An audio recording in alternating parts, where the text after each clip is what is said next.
Un lab créatique, c'est un 3 jours, un incubateur de réflexion collective. On est là, en fait, on interpelle des entrepreneurs à venir comme réfléchir leur projet pendant 3 jours pour vraiment le constituer, l'appuyer, le bonifier, le challenger. Alors, une idée, un projet d'affaires, et puis en 3 jours, on fait comme une espèce de plan, un BMC, on appelle, un plan, un modèle d'affaires pour voir comme, OK, c'est quoi les prochaines étapes pour la réalisation. Et quand on s'était vu la dernière fois, on monte peut-être à la fin ou début janvier ou à la fin décembre. On avait une date prévue qui était en janvier. Absolument. Maintenant, c'est déplacé. Ça va se passer en avril, exactement à quel moment? Ça se passe du 5 au 7 avril, donc c'est imminent. C'est dans 3 semaines, 3 semaines, un mois à peu près. Ça se passe toujours au centre communautaire L'Ange Gardien. Donc, c'est vendredi toute la journée, samedi et dimanche, et ça cumule vers des pitchs, un concours de pitch le dimanche midi. Donc ça va être vraiment l'élément clé. Absolument. Comme tu dis, c'est la cerise sur le sundae, on pourrait Oui, c'est ça, dire. parce qu'il y a des bourses en tant que telles à gagner. Il y a 5 000 en bourse pour les projets qui sont les plus porteurs. Et puis, c'est pas nécessairement un projet qui va être réalisé là, le lundi d'après. C'est vraiment de dire, est-ce qu'il est bien constitué, est-ce qu'il est original, est-ce qu'il y a un impact dans la communauté? Parce que nous, l'un des critères principaux, c'est vraiment d'avoir un impact sur la collectivité. Donc, ça répond à des enjeux du milieu. Aussi, un aspect qui n'était pas beaucoup touché, mais là, qui va avoir un élément clé pour le lab du mois d'avril, c'est la partie jeunesse. Je pense qu'il y a un volet jeunesse qui est très important et qui est intéressant à annoncer aussi. Absolument, parce qu'on a travaillé avec l'école secondaire du Mont-Saint-Anne et le collège des Hauts-Sommets. Donc, c'est deux classes de chacune des écoles qui vont venir travailler à faire exactement le même parcours que les adultes. Donc, ça va être le vendredi et le dimanche. On leur donne un petit répit le samedi.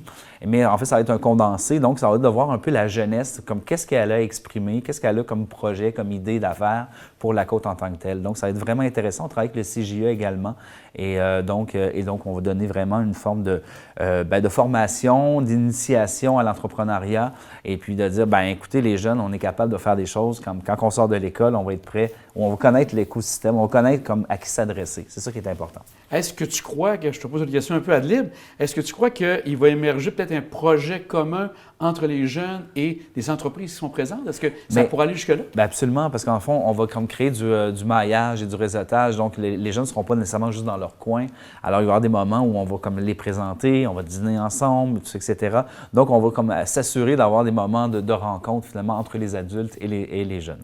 J'ai vu dans la programmation aussi qu'il y aura des panels qui sont sûrement animés par des invités qui seront présents à ce moment-là. Qui sont ces invités et de quoi ils vont parler pendant les panels? En fait, les panels au Lab créatique, c'est quoi un panel d'abord? Un panel, c'est quelques personnes. Donc, en l'occurrence, nous, on a 3 invités qui vont discuter sur une thématique particulière. Le vendredi, c'est nourrir la côte. Donc, nourrir le vendredi, le 5 avril à 19h30, voilà. Donc, ils vont nourrir la côte. C'est comment réfléchir le système alimentaire autrement.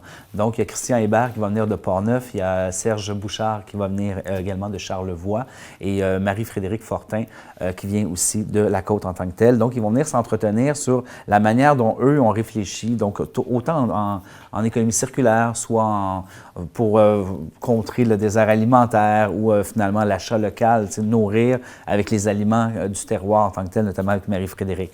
Le lendemain, on a finalement 3 autres organisations. On a également Courant Alternatif, il y a la Couverte Construction Ensemble et il y a également le service de proximité de Thursbury. Et donc ça, c'est vraiment 3 manières de réfléchir la construction. Tu sais, le domaine de la construction. Ah oui?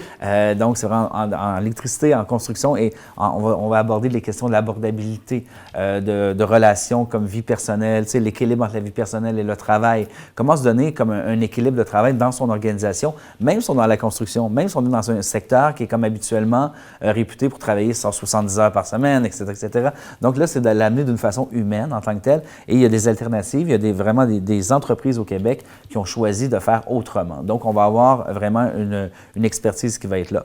Donc, autant le vendredi que le samedi, c'est une activité ouverte au public, donc tout le monde est vraiment les bienvenus. Et il y a le dimanche également, mais là, on n'est plus dans les panels, mais c'est les pitchs également, où que les gens sont invités à venir voir l'ensemble des participants qui vont pitcher leur projet, savoir comme ils vont avoir 2 minutes pour dire mon projet, c'est ça, c'est quoi mon impact, c'est quoi mon enjeu, qu'est-ce que je fais. Il va y avoir un jury également pour déterminer les prix là, pour 5 000 dont on parlait tantôt, donc avec des bourses en tant que telles. Est-ce que la population a des frais à faire? Ça va être gratuit pour gratuit, la population? Absolument. Pour les participants, pour l'inscription, est-ce qu'il y a des frais d'inscription pour présenter un projet? Absolument. Donc, c'est 80 pour la fin de semaine. Donc, c'est vraiment plus c'est une valeur symbolique dans le sens que c'est une valeur de 1 000 l'inscription en tant que telle, parce qu'il va y avoir des coachs, il y a les panels, il y a justement la prise en charge complète au niveau alimentaire. Donc, c'est vraiment un 3 jours complet en tant que tel où on prend en charge les gens. Mais là, on veut avoir comme un coût d'inscription comme plus pour demander aux gens de s'impliquer. L'engagement est important pour nous. Donc, c'est comme ça, c'est symbolique, mais ça veut dire, bien, je suis prêt à investir Absolument. un certain montant pour pouvoir avoir toute cette aide et toute cette collaboration qui sera vraiment incroyable. Donc, Absolument. ce que je vois aussi, ça va être vraiment un temps de maillage, un temps aussi pour pouvoir faire du réseautage. Donc, un lieu unique qu'on n'a pas vu, qu'on a vu rarement ici sur la côte de Beaupré. Là. Mais je pense que c'est une des premières fois que ce type d'événement-là, et puis il faut voir aussi que quand on parle d'écosystème, en fait, c'est l'ensemble des gens qui font de l'accompagnement, du financement, les personnes, le niveau politique est impliqué également, pour voir en fait toute la créativité qui est sur la côte en tant que telle. Donc, et c'est de aussi amener l'ensemble des entrepreneurs à discuter ensemble pour bonifier les projets. Alors, finalement, il y a plusieurs retombées, plusieurs éléments qui peuvent rendre cet événement-là assez unique et porteur de changement. Pour l'avoir vécu dans Portneuf et Charlevoix, est-ce que par la suite, il y a comme une effervescence au niveau économique? Les gens sont comme, hop, là, on vient de voir tout le potentiel qu'on a. Est-ce que ça crée cette dynamique-là par la suite? Bien, il y a inévitablement une effervescence. En fait, il y a des organisations qui peuvent sortir du Lab créatique et se constituer. On a eu des exemples à Charlevoix, des exemples également à Portneuf. Donc, c'est vraiment comme une bonne grosse tape dans le dos. En fait, c'est vraiment, donc, ça crée effectivement une effervescence. Après, c'est sûr qu'il y a tout le système de la MRC, du territoire, qui prend en charge des projets. Alors, et puis, il y a des contacts entre les entrepreneurs également. Il y a beaucoup de maillage. Hein. On peut arriver au Lab créatique avec une idée et sortir avec le projet de l'autre. Et puis ça, c'est correct. En fait, on met les idées et les projets sur la table et ensuite on discute et puis on essaie d'aller le plus loin possible pour que ce soit un projet qui soit porteur pour la communauté. Que Pierre, on rappelle les dates pour bien que les gens s'en rappellent? Du 5 au 7 avril. Prochain. Donc, c'est du vendredi au dimanche. Et ça, c'est le côté, ça, c'est pour les inscriptions. On rappelle aussi que c'est jusqu'au 24 mars qu'on peut s'inscrire au Lab créatique. Et puis, on a juste à aller voir, juste taper sur Google Côte de Beaupré 2024, Lab créatique, et on va arriver dessus là, sans problème. Et puis, évidemment, on peut aller sur le site du pôle CN. Et ça se passe au centre communautaire de l'Ange Gardien. Absolument. Donc, un bel endroit. Oui. Tout nouvellement inauguré, donc ça sera super intéressant de vous rencontrer. Bien, Pierre, un grand merci. Merci. On sent tout le travail qui est en train de se faire. On souhaite que les gens vont s'investir et embarquer dans ce magnifique projet. On vous attend.